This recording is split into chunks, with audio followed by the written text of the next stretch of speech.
Crowd control என்பது தேர்தல் நேரத்துல கண்டிப்பாக கட்சியோட பொறுப்பு தான். அட்மினிஸ்ட்ரேஷன் தேர்தல் ஆணையம் எவ்வளவு பெரிய வேலையை இதுல பாத்திர முடியும்? எப்படி இவங்க தேர்தல் பிரச்சாரத்தை கட்டமைப்பாங்க? எவ்வளவு பேருக்கு அதுல ஆபத்து இருக்கு யோசிச்சு பாருங்க. நேற்றைக்கே சிலர் மயக்கம் போட்டு விழுந்துட்டாங்க. விஜய் வந்து பாதியில முடிச்சுட்டு கிளம்புனதுக்கு முக்கிய காரணம் என்னன்னா சில மயக்கங்கள் தான்.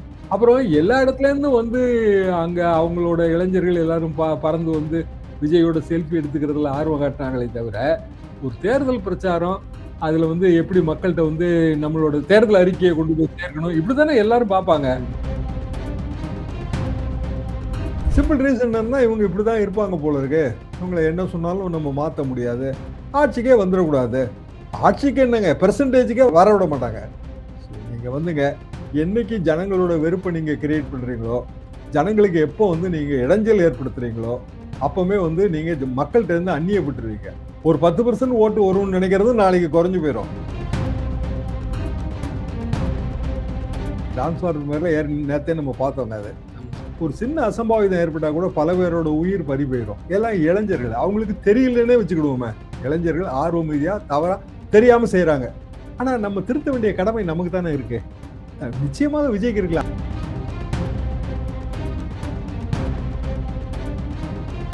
இப்போ பெரம்பூரோ திருச்சியிலயோ அவரோட வெற்றி வாய்ப்பு என்னன்னு நீங்க நினைக்கிறீங்க?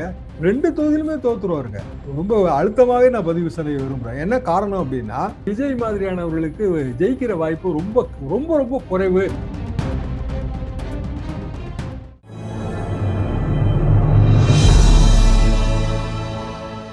தமிழ் நியூஸ் நேரல் கண்வணக்கம். இன்றைய சிறப்பு நேர்காணலில் நம்மோடு இருந்திருப்பவர் மூத்த பத்திரிகையாளர், வழக்கறிஞர், முனைவர் தராசு ஷியாம் சார். சார் வணக்கம். வணக்கம் சார். நீங்க வந்து கடந்த ஆண்டு திரு விஜய் அவர்கள் திருச்சி மரக்கடையில பிரச்சாரம் ஆரம்பிக்கும் போதே நம்முடைய தமிழ்ல நீங்க பதிவு செஞ்ச ஒரு விஷயம் என்னன்னா, இது வந்து எனக்கு இந்த போக்கு வந்து ரொம்ப ஆபத்தான ஒரு போக்கு போல் தெரிகிறது.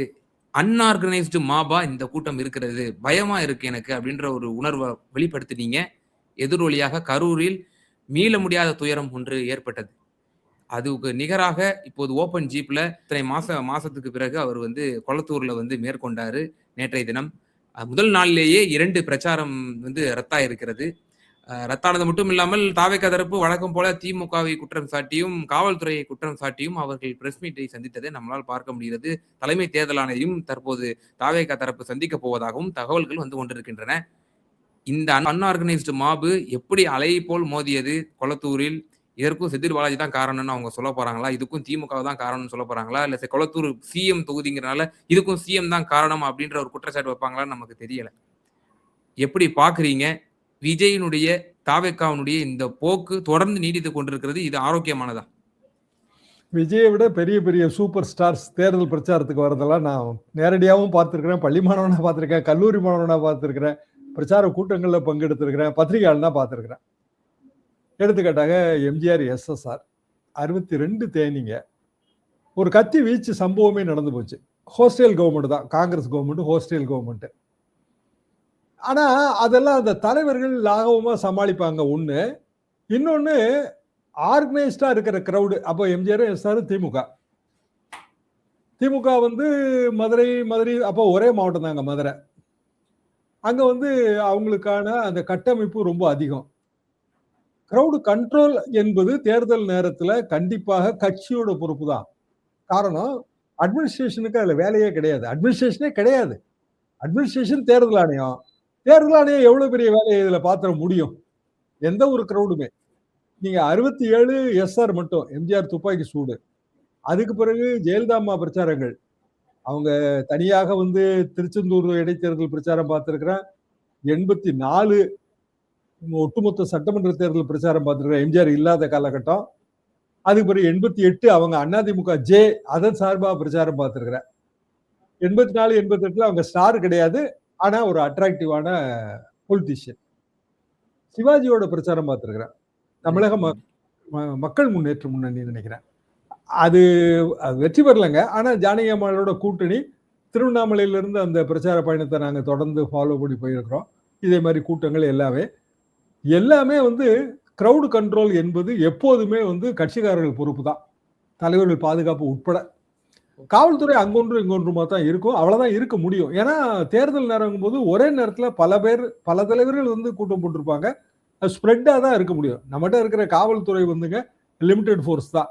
தேர்தல் ஆணையத்துக்குன்னு நம்ம ஸ்பெஷலா வந்து ரெக்ரூட் பண்ணி எல்லாம் கொடுக்கறது கிடையாது. ஸ்டேட்ல இருக்கிற ஃபெசிலிட்டி என்னவோ அதான் அவங்க யூஸ் பண்ணிக்கிறாங்க. ஒரு ஒரு தலைநகரம் இல்ல ஒரு சிறிய நகரம் அங்க எவ்வளவு போலீஸ் ஃபோர்ஸ் இருக்கோ அதுதான் பண்ண முடியும். விஜய் வராரு அப்படிங்கிறதுக்காக பக்கத்து மாவட்டத்துல இருந்தெல்லாம் போலீஸ் ஃபோர்ஸ் எல்லாம் கொண்டு வர முடியாது. ஏன்னா அங்கேயும் வந்து வேட்புமனு தாக்கல் இருக்கும். அங்கேயும் தலைவர்கள், உள்ளூர் தலைவர்கள் எல்லாரும் பிரச்சாரத்துக்கு போயிட்டு இருப்பாங்க. அப்போ இவர் ஏன் இப்படி செய்யறாரு? இப்ப இன்னைக்கு எங்க பிரச்சாரம் வச்சிருக்காரு விஜய்? நேற்றைக்கு தொடங்கினார்ல. எல்லா தலைவர்களும் மறுநாள் அப்படியே பிரச்சார பயணத்திட்டம் போட்டு போவாங்கல்ல. என்ன பயணத்திட்டம் அவருக்கு? சரி, ஒரு இன்னைக்கு தேதிக்கு எல்லாமே மாறி இருக்குங்க. நீங்க வந்து ஆப் மூலமா தான் அப்ளை பண்ணணும்னு இருக்கு. தேர்தல் அப்பதான் வந்து அதுல பரிசீலனைக்கே போகுங்க. அது கூட அவங்களுக்கு தெரியலீங்களே. லெட்டர் எல்லாம் கொண்டு போய் கொடுத்தாங்க. லெட்டர்லாம் வந்து நீ வாங்கி சீலை போட்டு உள்ள வச்சுக்குவாங்க, அவ்வளவுதான். அது எப்படி யாரு லெட்டரை ஃபாலோ பண்றா? அப்ப அடிப்படையில வந்து எதுவுமே இல்லாம, திட்டமிடலே இல்லாம, ஒரு எந்த விதமான ஒரு ஒரு கட்டுக்கோப்பும் இல்லாம, நீங்க குறிப்பிட்ட மாதிரி ஒரு மாப் மைண்ட் செட்டோட போனாங்கன்னா, எப்படி இவங்க தேர்தல் பிரச்சாரத்தை கட்டமைப்பாங்க? எவ்வளவு பேருக்கு அதுல ஆபத்து இருக்கு யோசிச்சு பாருங்க. நேற்றைக்கே சிலர் மயக்கம் போட்டு விழுந்துட்டாங்க. விஜய் வந்து பாதியில முடிச்சுட்டு கிளம்புனதுக்கு முக்கிய காரணம் என்னன்னா, சில மயக்கங்கள் தான். சரி, நீங்க வந்துங்க மத்தியானம் வெயில் ஏறிட்டே போகுதுங்க. 12 மணி 2 மணிக்கு நீங்க பிரச்சாரம் வச்சீங்க அப்படின்னா ரொம்ப திட்டமிடல் இல்லைன்னா கஷ்டம். அப்புறம் எல்லா இடத்துல இருந்தும் வந்து அங்க அவங்களோட இளைஞர்கள் எல்லாரும் பறந்து வந்து விஜயோட செல்ஃபி எடுத்துக்கிறதுல ஆர்வம் காட்டினாங்களே தவிர, ஒரு தேர்தல் பிரச்சாரம் அதுல வந்து எப்படி மக்கள்கிட்ட வந்து நம்மளோட தேர்தல் அறிக்கையை கொண்டு போய் சேர்க்கணும், இப்படித்தானே எல்லாரும் பார்ப்பாங்க. முதலமைச்சரா இருந்தாலும் சரிதான், எதிர்கட்சி தலைவரா இருந்தாலும் சரிதான், அதைத்தானே அவங்க மீட்டிங்ல பேசுவாங்க, அவங்க பத்திரிகை பேட்டி கொடுப்பாங்க. அப்படித்தானே மக்கள்கிட்ட கொண்டு போய் சேர்க்க முடியும். இவருக்கு ரோட் ஷோ அனுமதி வேற கிடையாது. ஆனா ஸ்லோவா போய் அப்படி காருக்குள்ள இருந்துட்டே கையை காட்டிட்டே போறாரு. அப்ப ஆட்டோமேட்டிக்கா ஒரு கிரௌடு வரும். இவங்க என்ன நினைக்கிறாங்கன்னா, அது எல்லாமே டிவி விஷுவலா மாறும்போது நமக்கான ஆதரவு பிரம்மாண்டமா இருக்கு அப்படின்னு தமிழ்நாடு பூராவும் தோணும் அப்படின்னு நினைக்கிறாங்க. விஜய் ஆபத்தான போக்கு இல்லையா சார்? ஆபத்தான போக்கு. இது நான் முதல்ல இருந்தே சொல்லிட்டே இருக்கிறேன். நீங்க ஆரம்பத்துல குறிப்பிட்ட திருச்சி, மரக்கடை அந்த ஏரியால இருந்து ஏர்போர்ட்ல இருந்து வெளியில வரும்போது இந்த பிரச்சனை இருந்ததுங்க. அவரோட முதல் இதுலயே என்ன சிம்பிள் ரீசன் என்னன்னா, அவங்க மைண்ட் செட்டே பெரிய அளவுக்கு கூட்டத்தை காட்டினா நமக்கான மாஸ் கூடும்னு நினைக்கிறாங்க. தேர்தல் அப்படியே கிடையவே கிடையாது. அதை அவங்க முதல்ல புரிஞ்சுக்கிடணும். என்ன காரணம் என்னன்னா, தேர்தல்ங்கிறது ஓட்டு, கடைசியில் அல்டிமேட்டா ஓட்டு போட வேண்டியது பப்ளிக் தான். நீங்க நம்ம தலைவர்கள் கூட்டத்துக்கு வர்றவங்கிறதுங்க ரொம்ப ஃபியூ % தாங்க வருவாங்க, யாரா இருந்தாலும். ஆனா பப்ளிக் வந்து யாரு அப்படின்னா பேலன்ஸ் இருக்கிறவங்க தான் பப்ளிக். அதுல நம்ம கட்சிக்கு ஆதரவானவங்க இருப்பாங்க, எதிர்ப்பானவர்கள் இருப்பாங்க, குறை சொல்றவங்க இருப்பாங்க, எல்லாரையும் உள்ளடக்கியதான் அந்த பப்ளிக். இதுல என்ன ஆகுன்னா, பப்ளிக் வந்து வெக்ஸ் ஆயிடுவாங்க. ஏன்னா எல்லாரும் டிராபிக்ல பாதிக்கப்படுறாங்க. அந்த திருச்சி முதல் பிரச்சார கூட்டத்திலே வந்துங்க, திருச்சி டவுனுக்குள்ளேயே வர முடியாத அளவுக்கு டிராபிக் பாதிப்பாயிடுச்சுங்க. புதுக்கோட்டையில இருந்து வந்தவங்க எல்லாருமே வந்து ஏர்போர்ட் ரோட்ல நின்று போயிட்டாங்க. 4 hours 5 hours. ஹாஸ்பிட்டல் போறவங்க, ஸ்கூலுக்கு போறவங்க, வேலைக்கு போறவங்க எல்லாருமே பாதிப்பு. அது பிறகு வரிசையா அப்பவே ரொம்ப எச்சரிக்கைலாம் பண்ணிட்டு தான் வந்தோம். கடைசியில கரூர்ல அந்த மாதிரி ஆயிப்போச்சு. அப்புறம் சின்ன ஸ்ட்ரீட்ல ஒரு 2000 பேரை கூட்டினா அது பெரிய கிரௌடா தெரியும்னு ஒரு முட்டாள்தனமான கால்குலேஷன் வச்சிருக்காங்க. சரி, நம்ம வந்துங்க எல்லாத்துக்கும் பாயிண்ட் வச்சிருக்கோம். அந்த பாயிண்டை தாண்டி யாருமே தேர்தல் நேரத்துல பாயிண்ட் தாண்டிலாம் பேச முடியாதுங்க. தெருமுனை பிரச்சார கூட்டம் இந்த பாயிண்ட் தான். இப்போ மெட்ராஸ்ல 290 பாயிண்ட்டும் இன்னமும் இருக்குங்க. தெருமுனை பிரச்சார கூட்டம், பெரிய கூட்டம் எல்லாம் சேர்ந்து. அதை தாண்டி உங்களுக்கு பெர்மிஷனே கிடையாது. யாரா இருந்தாலும் சரிதான், பிரதமரா இருந்தாலும் கிடையாதுங்க. அந்த பாயிண்ட்டுக்குள்ள போகும்போது தெருமுனை பிரச்சார கூட்டம், அந்த தெருவோட அகலம், ஒரு ஸ்கொயர் மீட்டருக்கு இத்தனை பேர் நிக்க முடியுங்கிற ஒரு கணக்கு. 300 பேர் தான் நிக்க முடியும் அப்படின்னா இவங்க 3000 பேர் வருவாங்கன்னு சொல்றாங்க. அது எப்படி பெர்மிஷன் தருவாங்க? தரவே மாட்டாங்க. 300 பேர் நிக்கக்கூடிய இடத்துல 3000 பேரை கொண்டு வந்தா என்ன ஆகிறது? சரி, ஒரு திருவிழா நடக்குதுங்க, 500 பேர் தான் உண்மையிலே கூடலாம், 5000 பேர் கூடிடுறாங்க. ஆனா அதை முன்னெச்சரிக்கையா நம்ம ஏற்பாடு பண்ணிடலாம். ஏன்னா திருவிழாலாம் வருஷத்துக்கு ஒரு தடவை இந்த குறிப்பிட்ட நாள்ல வரும். அப்போ நிறைய போலீஸ் போர்ஸ் அங்க கொண்டு வந்து குவிச்சிருவோம், ஆர்கனைஸ் பண்ணி பக்தர்களை விடுவோம், கியூ பண்ணி விடுவோம். இப்படி அது பாசிபிள். தேர்தல் நேரத்துல அது எப்படி பாசிபிள்? விஜய் வந்து அவருக்கு ஒரு ஸ்பெஷல் அட்டென்ஷன் குடுக்கணும்லாம் எதிர்பார்க்கிறாரு. அவர் சினிமா ஸ்டாரா இருந்துட்டு போட்டுமே.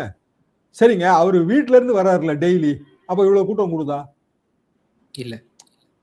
வீட்ல இருந்து அவர் அவரோட அலுவலகத்துக்கு போறாரு, பல இடங்களுக்கு போறாரு. அவரு வீட்ல இருந்து ஏர்போர்ட்டுக்கு போறாரு.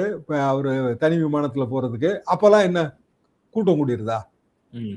அப்ப விஜய்க்கு எங்க பார்த்தாலும் விஜய் கூட்டங்க. விஜய பார்க்கறதுக்கே ஜனங்கள்லாம் தவம் கிடக்குறாங்க அப்படின்னா, அப்ப மத்த நாள்ல எல்லாம் ஏன் உங்களுக்கு கூட்டம்லாம் வரதில்ல? ஏன்னா, அதெல்லாம் நீங்க அப்படியே போறீங்க. கேஷுவலா போறீங்க. இங்க என்ன பண்றீங்க அப்படின்னா, நீங்க வேணும்னே ஆர்கனைஸ் பண்ணி சின்ன இடத்துல வந்து ஏராளமான பேர கொண்டு வந்து திணிக்கிறீங்க. இல்லன்னா வந்து இப்போ பெரம்பூர் தொகுதி, இப்போ கொளத்தூர் தொகுதினா, கொளத்தூர் தொகுதிக்காரங்க வரதில்ல. எல்லா தொகுதியில இருந்து அங்க ஆள கொண்டு வந்துட்டீங்கன்னா, அப்புறம் அப்படிதான் இருக்கும். இது வந்து அவருக்கு பின்னடைவு ஏற்படுத்தும். அவரால திட்டமிட்டபடி எந்த பிரச்சாரமும் பண்ண முடியாது. இப்ப நேற்றைக்கு இத்தனை இடம் பண்ணணும். அவர் 2 இடம் தான் பண்ணாரா? இன்னைக்கு அதே நிலைமை தான். இன்னைக்கு பண்ணுவாரான்னு நமக்கு தெரியாது. இப்ப திருச்சிக்கு போனா இதோட மோசமா இருக்கும். பாலகர் ஏரியால எல்லாம் அவர் எப்படி போறாரு? படுமோசமா இருக்குங்க. அப்போ விஜய்க்கு வந்து இன்றைய தேதிக்கு நிறைய கட்டுப்பாடுகள நம்ம விதிக்க வேண்டிய கடமை வந்து தேர்தல் ஆணையத்துக்கு வந்துருச்சு. அது சொல்லுவாங்க. இவர் போய் நீட்டு வரல, மனுவ நீட்டு வரல. அப்ப அவங்க வந்து கண்டிப்பா சொல்லுவாங்க. இப்படி இருந்தா தேர்தலே நீங்க நடத்த முடியாது. உங்க கட்சியவே வந்து தேர்தல்ல இருந்தே வந்து தள்ளி வைக்க வேண்டியதெல்லாம் வந்துரும். முதல்ல தேர்தல் ஆணையம் விதிக்கிற கட்டுப்பாட மதிக்க கற்றுக்குங்க. அதை விடுத்து தேர்தல் ஆணையம் கட்டுப்பாடு போடுது. ஆனா இவர் குறை சொல்றது வந்து அரசாங்கத்தை, நடப்பு அரசாங்கத்தை குறை சொல்றாரு. அதே நேரத்துல நடப்பு அரசாங்கம் காபந்து சர்க்கார் தான் சொல்றாரு. எவ்வளவு முரண்பட்ட நிலை பாருங்க. சார், கரூர் சம்பவத்திலிருந்து பெற்ற படிப்பினை என்ன அப்படிங்கிற ஒரு கேள்வியும் இதுல வந்து எழுப்பப்படுது. 41 மரணங்கள் சாதாரண ஒரு விவகாரம் கிடையாது. இது வந்து ஒரு மிகப்பெரிய ஒரு மீள முடியாத துயரம். அந்த 41 மரணத்திற்கு பிறகும் இப்படிப்பட்ட ஒரு அன்ஆர்கனைஸ்டு மாபு, ஒரு முறையான ஒரு முறைப்படுத்துதல் இல்ல.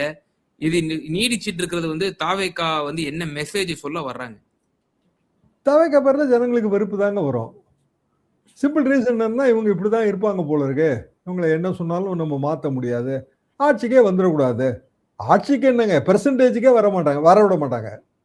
நீங்க வந்துங்க என்னைக்கு ஜனங்களோட வெறுப்பை நீங்க கிரியேட் பண்றீங்களோ, ஜனங்களுக்கு எப்போ வந்து நீங்க இடைஞ்சல் ஏற்படுத்துறீங்களோ, அப்பவுமே வந்து நீங்க மக்கள்கிட்ட இருந்து அந்நியப்பட்டுருவீங்க.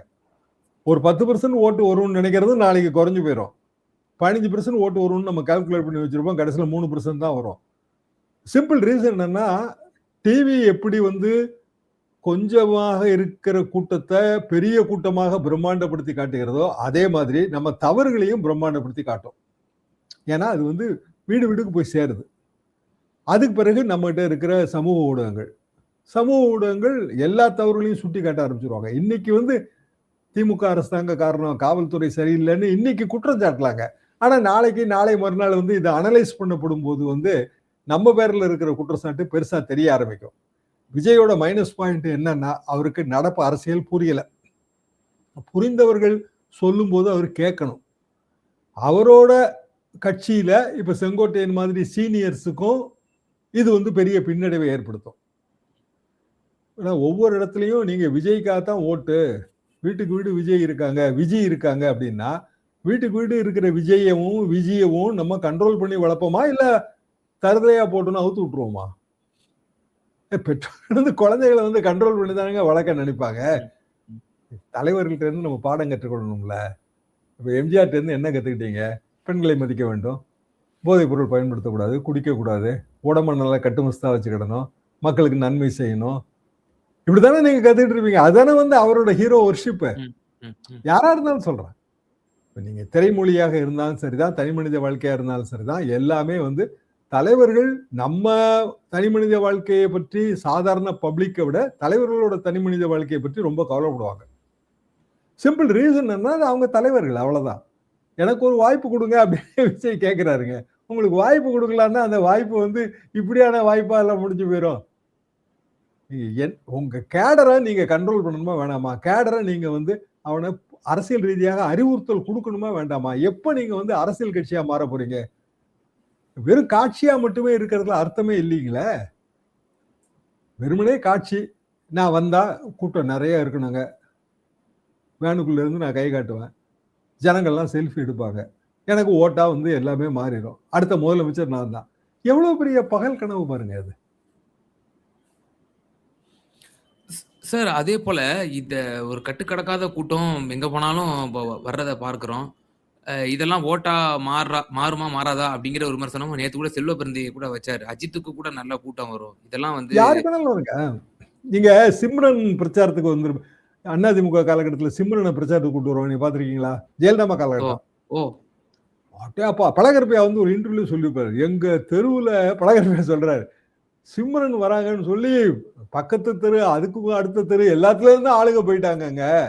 கடைசியில தோத்து போயிட்டாங்க அப்படின்னாரு.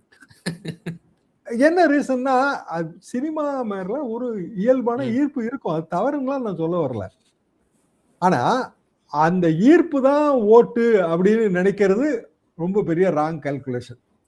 சட்டப்படி பேசணும்னா, தேர்தல் ஆணையம் இப்ப இவ்வளவு எக்ஸ்ட்ரீமா போறாங்க. மேலும் ஏதாவது ஒரு அசம்பாவிதம் நடந்துறக்கூடாது. இப்ப இன்னைக்கே ஒரு பிரச்சாரத்த ஒரு இடத்துல மேற்கொள்றாருன்னு வச்சுப்போம். அங்க வந்து முறையற்ற ஒரு தன்மையோடு அந்த தொண்டர்கள் மரத்து மேல ஏறுறது. நேத்தே கொளத்தூர்ல மரத்து மேல ஏறுனாங்க. டிரான்ஸ்பார்மர் மேல ஏறுனாங்க. இதெல்லாம் விபரீதமான காட்சிகள்லாம் நம்ம பார்த்தோம். அதேபோல மீண்டும் ஏதாவது ஒரு சின்ன அசம்பாவிதம் நடந்து ஒரு நிகழ்வு நடந்துருச்சு அப்படின்னா, சட்ட ரீதியாக தேர்தல் கமிஷன் எந்த அளவுக்கு எக்ஸ்ட்ரீமா அவங்களால எடுக்க முடியும்னு நீங்க நினைக்கிறீங்க? தேர்தல்ல போட்டி போடுறதுல இருந்து பேன் பண்ணலாம். அப்புறம் வந்து ரெஜிஸ்ட்ரேஷன ரத்து பண்ணலாம். அது ஆனா லீகல் ஸ்டெப். அதுக்கு சில பல மாதங்கள் ஆகும். அதுக்குள்ள தேர்தல் நடந்து முடிஞ்சிரும். அதெல்லாம் உணர்ந்து தான் இவங்க இப்படி செய்றாங்க. சரி டிரான்ஸ்ஃபார்மர் மேல நேத்தே நம்ம பார்த்தோங்க அது. ஆமா. ஒரு சின்ன அசம்பாவிதம் ஏற்பட்டா கூட பல பேரோட உயிர் பறி போயிரும். எல்லாம் இளைஞர்கள். அவங்களுக்கு தெரியலன்னே வச்சுக்கிடுவோமே. இளைஞர்கள் ஆர்வம் ரீதியா தவறா தெரியாம செய்றாங்க. ஆனா நம்ம திருத்த வேண்டிய கடமை நமக்கு தானே இருக்கு. நிச்சயமாக விஜய்க்கு இருக்குல்ல. அவர் 50 வயசுக்கு மேல விட்டார்ல. அவர் இளைஞர் கிடையாதா? அவரு சீனியர் பர்சன் தானங்க. இன்னும் 10 வயசு ஆனா சீனியர் சிட்டிசன் ஆயிருவாரு அவரு. அப்ப அவர் வந்து இத வந்து சொல்லணும்ல. அவர் கீழ இருக்கவங்ககிட்ட சொல்லி நீங்க ஆர்கனைஸ் பண்ணுங்கன்னு சொல்லணும்ல. இப்போ முதலமைச்சரோ, பிற தலைவர்களோ வராங்க. வரும்போது எல்லாருமே அந்த பேரிகேடோ ஏதோ ஒண்ணு போட்டு ரோடுக்கு அந்த பக்கம் இருக்காங்க. அவங்க வண்டி போகுது. யாருக்கும் எந்த ட்ரபிளும் இருக்காது. மேக்ஸிமம் வெயிட்டிங் டைம்னு வந்தா கூட 5 மினிட்ஸ் 7 மினிட்ஸ் ஆகுங்க. இங்க அப்படி இல்லையேன்றேன். இது வெயிட்டிங் டைம்க்கு அர்த்தமே இல்லங்க. நேரத்துக்கு வந்துங்க அந்த பக்கத்துல இருந்து இந்த பக்கம் கிராஸ் பண்ணி வர்றதுக்கெல்லாம் வழியே கிடையாதுங்க. 3 to 4 ஹவர்ஸ்லாம் ஆயிருக்கும். நல்ல வேளைடா இவரு வந்து பாதியில பிரச்சாரத்த முடிச்சுட்டு போனாருங்கிற அளவுக்கு பப்ளிக் வந்துட்டாங்க. ம். அவ்வளவு தூரம் அது சிக்கலாகிட்டாரு. இது ஏற்கனவே அவருக்கு தெரிஞ்ச பாடம் தான். ஆனாலும் இத நான் இப்படிதான் செய்வேன், நான் வேணும்னு தான் செய்வேன் அப்படிங்கிற மாரிலாம் இது ஆகுது. நம்ம வந்து ரொம்ப பெரிய அளவுக்கு எல்லாருமா சேர்ந்து எதிர்க்க வேண்டிய விஷயங்க. அதிமுக உட்பட நான் சொல்றேன்.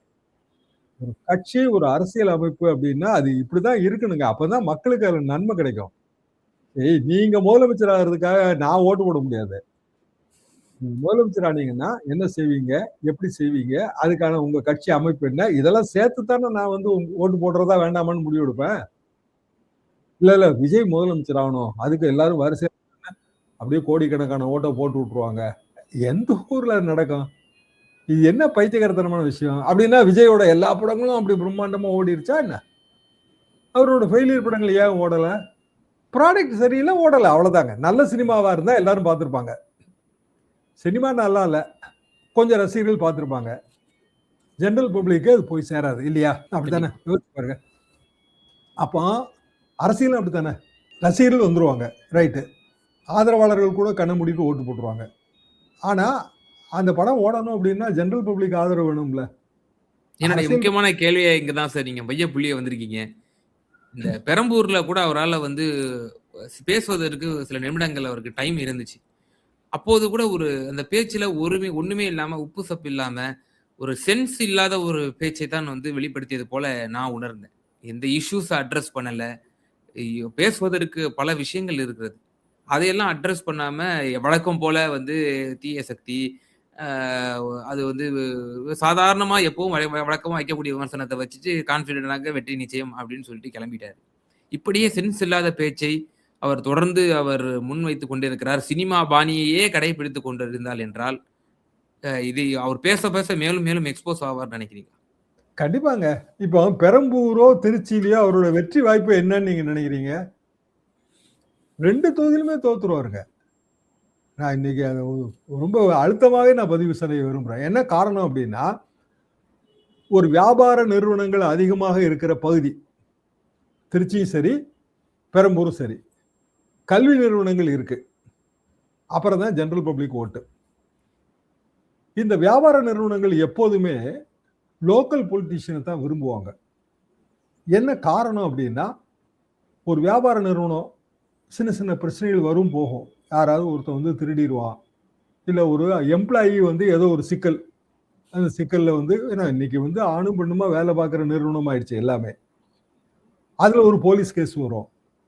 அப்ப அதை அட்ரஸ் பண்றதுக்கு உள்ளூர்ல இருக்கிற அரசியல்வாதி தான் பண்ண முடியுங்க. அவன் சமரசம் பேசுவான். ஏதாவது ஒரு கம்யூனிட்டியை சேர்ந்தவனா இருப்பான் அந்த அரசியல்வாதி. சரிப்பா இது நம்ம ஆள் தான்ப்பா விடுப்பாம்பா. சரி உனக்கு என்ன காம்பன்சேஷன் வேணும் நான் வாங்கி தரேன்பா. ஏதோ ஒரு வகையில அவனால தான் மீடியேட் பண்ண முடியுங்க. நல்லா யோசிச்சு பாருங்க. அப்போ ரொம்ப பக்கா ரூரல் ஏரியால விஜய் கட்சிக்கு அமைப்பே இல்லை. டவுன் ஏரியால விஜய் மீதான ஒரு ஈர்ப்பு தெரியுது. ஆனா டவுன் ஏரியா எல்லாமே வியாபார நிறுவனங்கள் அடங்கிய இடம், கல்வி ஸ்தாபனங்கள் அடங்கிய இடம். இது எல்லாத்துலயுமே எப்போதுமே ஏதோ ஒரு சிக்கல் இருந்துகிட்டே தான் இருக்கும். அப்ப அவங்க வந்து உடனுக்குடன் நம்ம தொல்லைகளையோ இல்ல நம்ம குறைகளையோ நிவர்த்தி செய்யறதுக்கு உள்ளூர்ல இருக்கிறவங்களை தான் அவங்க ப்ரிஃபர் பண்ணுவாங்க. பெரம்பூர்ல ஒரு இஷ்யூ ஆயிடுச்சு. பெரம்பூர் எம்எல்ஏ விஜய்.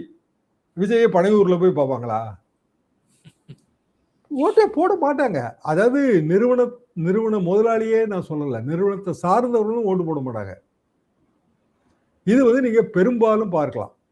மதுரை மாதிரியான டவுன் ஏரியா, கோயம்புத்தூர் மாதிரியான டவுன் ஏரியா எல்லாத்துலயுமே பார்க்கலாம். கமலஹாசன் ஏன் தோத்தாரு அப்படின்னா, வானதி வந்து பெட்டரா தெரிஞ்சிருப்பாங்க கோயம்புத்தூர்ல இருக்கிற அந்த வியாபார நிறுவனங்கள் அடங்கிய பகுதியில. ஏன்னா அவங்க லோக்கலா இருப்பாங்க. அப்படி இல்லைன்னா நெக்ஸ்ட் பெஸ்ட் வர்றவங்க பெட்டரா தெரிவாங்க. உள்ளூர்காரனா தாங்க இருக்கணும் எப்பவுமே எம்எல்ஏ. அப்போ ஒரு பெரிய தலைவர் அவர் எங்க நிக்கிறது? இப்ப என்ன குளத்தூர்ல வந்து ஒரு பிரச்சனைனா மு.க. ஸ்டாலினியா போய் கேட்க முடியும், முதலமைச்சர் வீட்டுக்கா போக முடியும் அப்படிங்கிற வாதம் வச்சீங்கன்னா அங்கதான் இந்த கட்சி அமைப்பு நமக்கு உதவி செய்யுது. முதலமைச்சரோட தொகுதியை கவனித்துக் கொள்வதற்குன்னு கட்சியில இருக்கிற ஒரு முக்கியமான பிரமுகர்கள் இருப்பாங்க. எனக்கு தெரிஞ்சு குளத்தூரை பார்த்துக்கிறது சேகர் பாபு. ஆமா அவர் ஏன்னா அவர்கிட்ட பொறுப்பு கொடுத்துருப்பாங்க. முதலமைச்சர் இல்ல அமைச்சர் அவங்களுக்கு வந்து பல பணிகள் இருக்கும். அப்போ ஆனா ஒரு பெரிய ஃபிகர் வேணும் நமக்கு. எக்ஸ் ஒய்ட்ட போய் நம்ம பிரச்சனையை சொல்லி அது தீந்துரும்னு நம்புறதை விட சேகர் பாபுட்ட சொன்னா தீந்து போயிருங்க, இல்ல மாசூட்ட சொன்னா தீந்து போயிரும் அப்படிங்கிற நம்பிக்கை வரும். நம்ம பிரச்சனையை தீர்ப்பாங்கிற நம்பிக்கை நமக்கு வேணும்லங்க. அப்படி இல்லாம நீங்க எப்படி முறையீடு பண்ணுவீங்க? அப்போ விஜய் வந்து பெரம்பூர்ல எம்எல்ஏ ஆயிட்டாரு. வாதத்துக்காக ஒரு பிரச்சனை வருது. அந்த பெரம்பூர்ல யார்கிட்ட முறையிட, என் குறையை தீர்ப்பாங்கன்னு யார்கிட்ட நான் முறையிட? இதே திருச்சிக்கு இதே உதாரணம் பொருந்தும். அதனாலதான் இவங்களுக்கெல்லாம் வந்து வெற்றி வாய்ப்பு கிடையாது. வெற்றி வாய்ப்பு கிடையாதுன்னா யாரோட வெற்றி வாய்ப்பை பாதிப்பாங்க? இந்த கேள்வியை தான் நம்ம எப்போதுமே முன்னாடி வச்சு பாக்குறோம். யாரோட வெற்றி வாய்ப்பு பாதிப்பாங்கன்னா திமுக தீய சக்தி அப்படின்னா திமுகவுக்கு எதிரான வாக்கை தானே அவர் குறி வைப்பாரு. அப்படின்னா அதிமுக வெற்றி வாய்ப்பு தானே பாதிப்பாரு. இதுதான் உண்மையான அரசியல் நகர்வே இதுதாங்க. இதை தாண்டி விஜய் என்ன சாதிக்க முடியும்? ஒரு பெர்சன்டேஜ் இல்லைங்க 10% 15% வந்துருவாரு. வந்துட்டா வந்து 2029 ஏதோ ஒரு கூட்டணியில வலிமையான எண்ணிக்கையில சீட்டு வாங்கிடுவாங்க. அது பிறகு கட்சி பெருசா வளர்ந்துரும். இந்த கணக்கு வந்து கமலஹாசனுக்கு இதே கணக்கு போடப்பட்டதுதாங்க. அவர் என்னெல்லாமோ பண்ணாரு, எவ்வளவு தியேட்ரிக்ஸ் பண்ணாரு. 2 தேர்தலை சந்திச்சாரு. 3வது தேர்தலோட அவரோட கூட்டணி பொசிஷனிங், பார்கெனிங் பொசிஷன் என்னவா இருந்துச்சு நம்ம கண்கூட பார்த்ததுதான். அதுக்குள்ள நேஷனல் இஷ்யூஸ் நிறைய வந்துடும். மக்களவை தேர்தல் வரும்போது நேஷனல் இஷ்யூஸ் வந்துருங்களா? அப்போ இந்த மாதிரியானவர்களுக்கு வந்து ஸ்பேஸ் இல்லாம போயிருங்க. அரசியல் ரீதியாக நமக்கு வந்து ஒரு ஐடியாலஜியும் ஒரு ஸ்பேஸும் வேணும். வெறுமனே ஆளுங்கட்சியை தோக்கடிக்கிறது ஒண்ணுதான் நம்மளோட ஐடியாலஜி அப்படின்னா அது பயனே கிடையாது. அது ஒரு பிம்ப உயர்வுக்கு கூட உதவாது. எனவே விஜய் மாதிரியானவர்களுக்கு ஜெயிக்கிற வாய்ப்பு ரொம்ப ரொம்ப ரொம்ப குறைவு. நான் பெர்சனலா நினைக்கிறது அவர் பெரம்பூர், திருச்சி 2 தொகுதியிலுமே அவர் ஜெயிக்க மாட்டார் தாங்க நான் நினைக்கிறேன்.